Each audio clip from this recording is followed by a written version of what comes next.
Looking at car design, you always have to look at the era.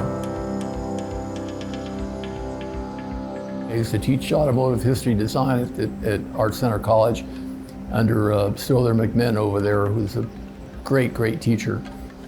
So I've had a love of automotive design right from the beginning. When we look at the great stuff that was done in the early 1900s, through the 20s, through the 30s, and each era was different. And the thing that you begin to understand if you research who worked on these cars and what they did, each time it was usually one guy or a very tight group of guys that figured out some great thing on the car that made the car unique and it made it a winner. And I think that's a theme that's carried through on there. So in each of these eras, we've had beautiful cars, and you can't pick one out of the other. You have to say that's the best from each particular era.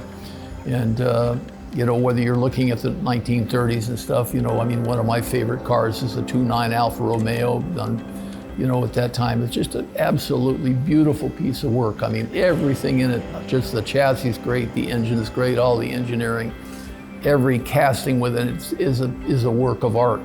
You have to look at it both from an engineering standpoint, what's designed on it, how beautifully it's done, as well as the exterior on it. So my particular interest, of course, is trying to make things efficient aerodynamically.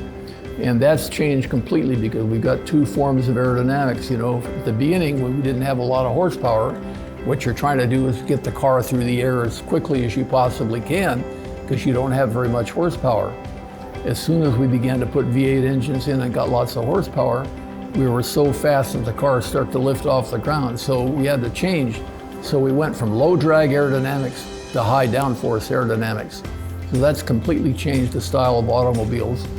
The last period that worked on the Daytona Coupe started out as a low drag car. And then of course, I explained the car had a lot of lift. We had to put a spoiler on the back end to try to keep it down. So that transition was quite interesting because the Daytona was the last car, I think, that was built from the experience of all the guys on the garage floor. Everything from that point forward, like the GT40 and stuff, became a giant engineering project with hundreds of guys working on it and every drawing, done perfectly on it. But that takes a tremendous amount of time. The advantage of a car like the Daytona was that we could build that car, in a matter of weeks and go out and prove it out.